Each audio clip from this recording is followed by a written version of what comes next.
ಮಳೆ ನೀರು ಇಟ್ಕೊಂಡು ಕುಟ್ಬಿಟ್ಟು ಜ್ವರ ಬಂದುಬಿಟ್ಟು ನಿಮ್ಮನೆ ಜ್ವರ ಬಂದುಬಿಟ್ಟು 7 ಲಕ್ಷನ 8 ಲಕ್ಷ ಆಗದೆ ಇದ್ರಾಗ ಹಾಕೋರು ಯಾರು ಕೊಡ್ತಾರ?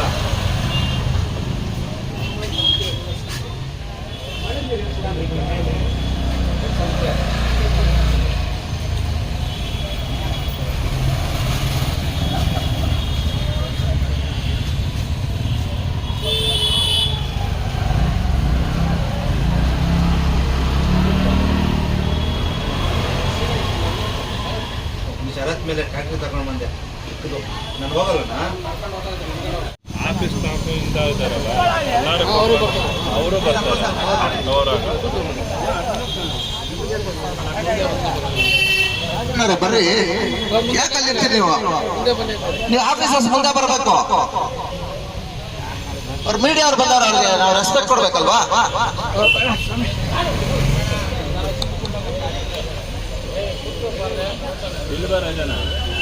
ನೀವೆಲ್ಲ ಪರ್ಮನೆಂಟ್ ಆಗೋದು, ಅದಕ್ಕೆ ನೀವು ಬರಲ್ಲ.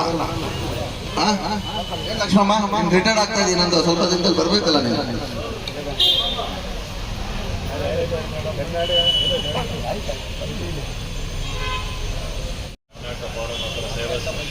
ಕರ್ನಾಟಕ ಪೌರ ನೌಕರ ಸೇವಾ ಸಂಘದಲ್ಲಿ ನಾವೆಲ್ಲರೂ ಅಭಿನಂದನೆಗಳನ್ನು ಸಲ್ಲಿಸ್ತಾ ಇದ್ದೀವಿ.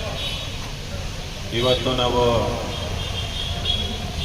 ಆಫೀಸ್ ಸ್ಟಾಫು ಮತ್ತು ವರ್ಕರ್ಸ್ ಸ್ಟಾಫು ಎಲ್ಲರೂ ಇಲ್ಲಿ ಆಗಮಿಸಿರೋದ್ರಿಂದ ಎಲ್ಲರಿಗೂ ಅಭಿನಂದನೆ ಸಲ್ಲಿಸ್ತಾ ಇದ್ದೀವಿ. ನಾವು ಬೇಡಿಕೆಗಳು ಇಟ್ಟಿರೋದೇನೆಂದರೆ ಲೋಡರ್ಸು ಮತ್ತು ವಾಟರ್ ಮ್ಯಾನು ಇವರು ಕಾಯಂ ಮಾಡಬೇಕು ಅಂತ ಹೇಳ್ಬಿಟ್ಟಿದ್ದೀವಿ. ಅದೇ ರೀತಿಯಲ್ಲಿ ನೇರ ಪಾವತಿನಲ್ಲಿ ಇರೋದನ್ನ ಕಾಯಂ ಮಾಡಬೇಕು ಅಂತ ಹೇಳ್ಬಿಟ್ಟಿದ್ದೀವಿ.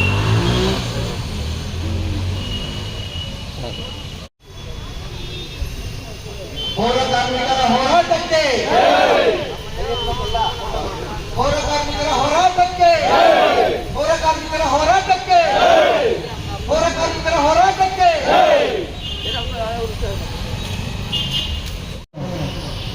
ಮಾಲೂರಿನ ಎಲ್ಲ ಪೌರ ಕಾರ್ಮಿಕರ ಒಂದು ಬೇಡಿಕೆ, ಸರ್ಕಾರದಲ್ಲಿ 30 ವರ್ಷಗಳಾದರೂ ಒಬ್ಬ ವಾಟರ್ ಮ್ಯಾನ್ಗೆ ಇವತ್ತವರೆಗೂ ಪರ್ಮನೆಂಟ್ ಆಗಲಿಲ್ಲ, ಒಬ್ಬ ಆಟೋ ಡ್ರೈವರ್ಗೆ ಇವತ್ತವರೆಗೂ ಪರ್ಮನೆಂಟ್ ಆಗಲಿಲ್ಲ.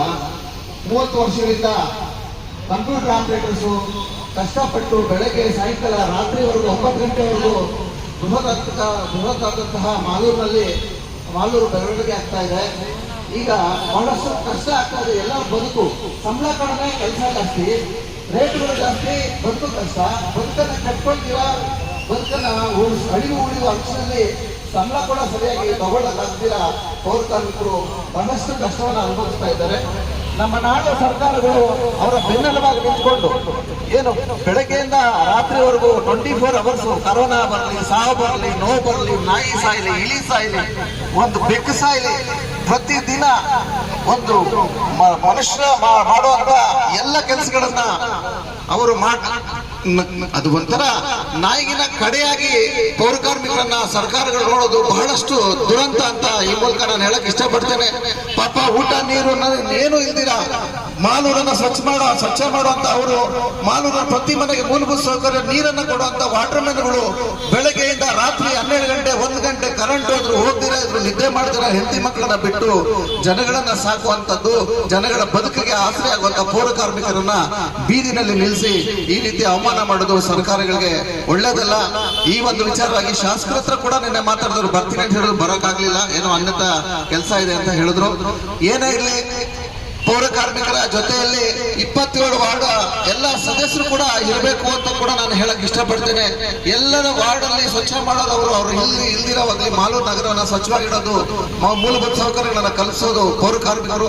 ಇವರೆಲ್ರಿಗೂ ಏನು ರಾಜ್ಯ ಸರ್ಕಾರ ನೌಕರರು ನೀಡೋ ಪ್ರತಿಯೊಂದು ಸವಲತ್ತು ಪೌರ ಸೇವಾ ನೌಕರರಿಗೆ ಪ್ರತ್ಯೇಕ ಆದೇಶದ ವಿಸ್ತರಿಸಿರೋ ಬಗ್ಗೆ, ರಾಜ್ಯದ ನಗರ ಸ್ಥಳೀಯ ಸಂಸ್ಥೆಗಳಲ್ಲಿ ದಿನಗೂಲಿ ಕ್ಷೇಮಾಭಿವೃದ್ಧಿ ಅಧಿನಿಯಮದಡಿ ಇರುವ ನೌಕರರನ್ನು ಸಕ್ರಮಗೊಳಿಸುವ ಬಗ್ಗೆ, ನಗರಸಭೆಯಲ್ಲಿ 100% ಪೌರ ಕಾರ್ಮಿಕರ ವಿಶೇಷ ನೇಮಕಾತಿಯಡಿ ನೇಮಕಾತಿ ಮಾಡುವ ಬಗ್ಗೆ, 22ನೇ ಸಾಲಿನ ವಿಶೇಷ ನೇಮಕಾತಿಯಡಿ ಪೌರ ಕಾರ್ಮಿಕರ ಲೋಡರ್ಸ್ SFC ವೇತನ ನಿಧಿಯಿಂದ ವೇತನ ಪಾವತಿಸಬೇಕು ಅಂತ ಕೋರಿಕೆ ಇಟ್ಟಿದ್ದಾರೆ.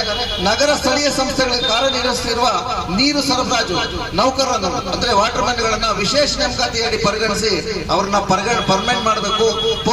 ಪೌರ ಸೇವಾ ನೌಕರ ಜ್ಯೋತಿ ಸಂಜೀವಿನಿ ನಗದು ರಹಿತ ಚಿಕಿತ್ಸಾ ಸೌಲಭ್ಯವನ್ನ ಅಂದ್ರೆ ಹೆಲ್ತ್ ಕಲ್ಪಿಸುವ ಬಗ್ಗೆ ಅವ್ರಿಗೆ ಏನೇ ಒಂದು ಆರೋಗ್ಯ ಕೇಳಿ, ಒಂದು ರಿಟೈರ್ಡ್ ಆಗ್ಲಿ, ಒಂದು ಆಕ್ಸಿಡೆಂಟ್ ಆಗ್ಲಿ, ಒಂದು ಹಾಸ್ಪಿಟ್ಲ್ಗೆ ಹೋಗಕ್ ಕೂಡ ಒಂದು 50,000 5,000 ಕೂಡ ಕಾಸಿರಲ್ಲ. 30-40 ವರ್ಷಗಳಿಂದ ದುಡಿದು ಅವ್ರ ಜೀವನನ ಬರಿಕೈ ಮಾಡ್ಕೊಂಡು ಹೋಗುವಂತ ಅವ್ರ ಹೆಂಡತಿ ಮಕ್ಕಳು ಅಂತ ಜೀವನ ಇವತ್ತು ನಡೀತಾ ಇದೆ. ಅದನ್ನು ಸಕ್ರಮಗೊಳಿಸಬೇಕು.